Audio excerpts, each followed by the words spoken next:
Welcome to my YouTube channel MGR Pathshala के YouTube channel में आप सभी का स्वागत है। आइए बच्चों, आज हम क्लास 10th के मैथमेटिक्स का बहुत ही इंटरेस्टिंग चैप्टर है जिसका नाम है क्वाड्रेटिक इक्वेशन अर्थात द्विघात समीकरण। द्विघात समीकरण कैसे सॉल्व करते हैं, क्या होते हैं, इन सब के बारे में हम अभी डिस्कशन करेंगे।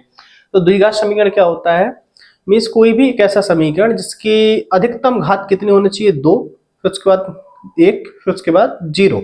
मीन्स अधिकतम घात कितनी होनी चाहिए, 2। इसका एक व्यापक समीकरण होता है, उसे कहते हैं हम a x square plus b x plus c बराबर 0। ये इसका व्यापक समीकरण होता है। मीन्स इसकी मैक्सिमम जो घात होगी, अधिकतम घात होगी, वो कितनी होगी, 2। तो सेम इसी प्रकार से हमने कुछ एग्जाम्पल आपके सामने नोट कर रखे हैं। पहला ये है, दूसरा ये, थर्ड ये, फोर्थ ये। पहले वाले में देखेंगे तो 2 घात है, दूसरे वाले में भी 2 घात अधिकतम है, इस वाले में भी अधिकतम 2 घात है, इस वाले में भी अधिकतम घात 2 है। तो इसे हम क्या बोलेंगे, द्विघात समीकरण। अर्थात इनके जो मूल होंगे वो भी कितने होंगे, अधिकतम 2। वो मूल कैसे हो सकते हैं, दोनों सेम भी हो सकते हैं, दोनों डिफरेंट हो सकते हैं, प्लस माइनस भी हो सकते हैं, प्लस प्लस हो सकते हैं, प्लस माइनस भी हो सकते हैं। तो इन द्विघात समीकरण को सॉल्व कैसे करते हैं, तो आइए जरा हम देखते हैं वन बाई वन करके। तो पहला हमने समीकरण ले रखा है यहाँ पर x square plus 5x plus 6, x square plus 5x plus 6।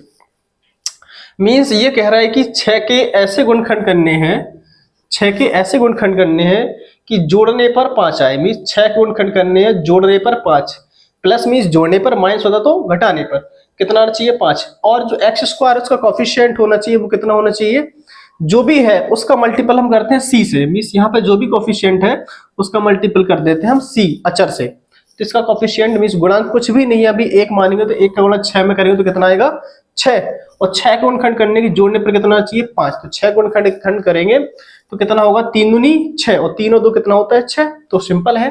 तो क्या लिखेंगे हम, x square plus 3 plus 2 x plus 6 बराबर 0। नेक्स्ट एक्स स्क्वायर गुणा करेंगे एक्स का, 3x प्लस 2x प्लस 6 बराबर 0। इन दोनों से कॉमन लेंगे x प्लस 3, यहाँ पर कॉमन कितना आएगा, प्लस 2। इन दोनों से कितना कॉमन आएगा, प्लस 2। तो x प्लस 3 बराबर 0। ओवरऑल कॉमन कितना आएगा, x प्लस 3 और x प्लस 2 बराबर 0। अब ये दोनों के दोनों ब्रैकेट हैं, वो दोनों के मल्टीप्लाई में है, अर्थात इनकी कंपेरिजन कर दी किससे, 0 से। तो x प्लस 3 बराबर 0, पक्षांतर करेंगे x बराबर माइनस 3। सेम इसी प्रकार x प्लस 2 बराबर 0, तो x बराबर कितना आ जाएगा, माइनस का 2। ये जो द्विघात समीकरण है वो UP board, MP board, Rajasthan board, सभी बोर्ड्स में एनसीईआरटी पैटर्न पर जो अदर क्वेश्चन होते हैं तो सभी बोर्ड्स के एग्जाम में ये क्वेश्चन देखने को मिलते हैं मैथमेटिक्स में, गणित में। सेकंड हमने क्वेश्चन ले रखा है x square plus 6x minus 16 बराबर 0। मीन 16 के ऐसे गुणनखंड करिए कि घटाने पर 6 आए। 16 के ऐसे गुणनखंड करना है, घटाने पर कितना चाहिए, 6। तो 16 गुणनखंड करेंगे तो कितना हो जाएगा, 16 मीन्स 8 दूनी 16, 8 में घटाएंगे तो कितना आएगा, 6। फैक्टर हो चुके हैं, रख देंगे हम यहाँ पर। तो x square plus 8 minus 2 x minus 16 बराबर 0।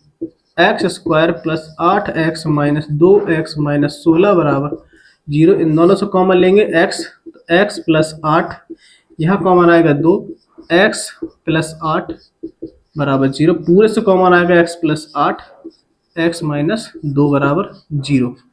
x प्लस 8 बराबर 0, x बराबर माइनस 8, पहला मूल ये आ चुका है। x माइनस 2 बराबर 0, x बराबर कितना आएगा, प्लस का 2। इसका मूल कितना आया, 2। ये माइनस का मूल, ये प्लस का मूल, दोनों के दोनों कैसे डिफरेंट है। ठीक है बच्चों, इसी प्रकार से हम एग्जाम्पल नंबर 3 लेते हैं। थर्ड क्या, 3x square plus 10x minus 8। देखिए जब इसका कोफिशिएंट गुणांक कितना है, x स्क्वायर का 3, तो 3 का गुणा कर देंगे 8 में, कितना हो जाए, 3 8 24, 3 8 जा 24। इसके फैक्टर करने से घटाने पर कितना चाहिए, 10। तो 24 गुणनखंड कितने होते हैं, 12 दूनी 24, 8 3 24, 8 में 3 घटाएंगे 5 आएगा, 5 ही आना चाहिए। 12 दूनी 24 और 24 आएगा, तो 12 में से अगर 2 घटा दो कितना मिलेगा, 10। तो हो जाएगा 3x square plus 12 minus 2 x minus 8 बराबर 0। 3x square plus 12x minus 2x minus 8 बराबर, x का गुणा करते हैं इधर पे, तो 3x यहाँ पे क्या आ जाएगा, common, x plus 4 minus 2 common आएगा तो 4, पूरे से कॉमन लेंगे x प्लस 4, यहाँ पे कितना बचेगा 3x माइनस 2 बराबर 0। अब कंपैरिजन कर देंगे, x प्लस 4 बराबर 0, तो x बराबर कितना आ जाएगा माइनस का 4, ये पहला मूल्य करके आया है। इसके बाद 3x माइनस 2 बराबर 0, तो 3x बराबर 2 और x बराबर आ जाएगा 2/3। कंप्लीट। इसका एग्जाम्पल नंबर 4 यहाँ पर देखते हैं जरा, ये थोड़ा सा मजेदार क्वेश्चन है।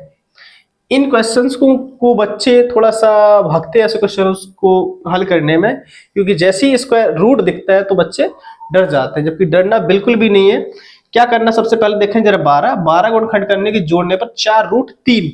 ऐसे क्वेश्चन बहुत सिंपल होते हैं, यदि आप बस माइंड में सेटअप कर लें ये क्वेश्चन इजी है तो इजी, अगर सेट कर लिया माइंड में कि हार्ड है तो फिर हार्ड हो जाएगा। बट देखेंगे जरा क्या लिखा है 12, तो 12 गुणनखंड करिए। गुणनखंड करेंगे किसमें, जिसमें 3 आना चाहिए। 3 किसमें आएगा, 4 और 3 हुआ, 4 और 3। और 3 को हम क्या लिख सकते हैं, 3 बराबर √3 इंटू √3, क्या मिला, √3 इंटू √3। और 4 को क्या लिखेंगे, 2 गुणा 2, तो क्या हो जाएगा 2√3 गुणा 2√3, सिंपल। और गुणा कर देंगे कितना आएगा, 2√3, 3 से 3 3, और 3 दूनी 6, 6 दूनी 12, 12 आ गया। तो इसको जोड़ दें कितना, 4√2, सिंपल है। X square plus 2√3 plus 2√3 x, इनका और इनका दोनों का मल्टीप्लाई करेंगे यही मिलेगा, सॉरी इनका ऐड करेंगे ये मिलेगा, इन दोनों का मल्टीप्लाई करेंगे तो 12 आएगा, प्लस का 12 बराबर 0।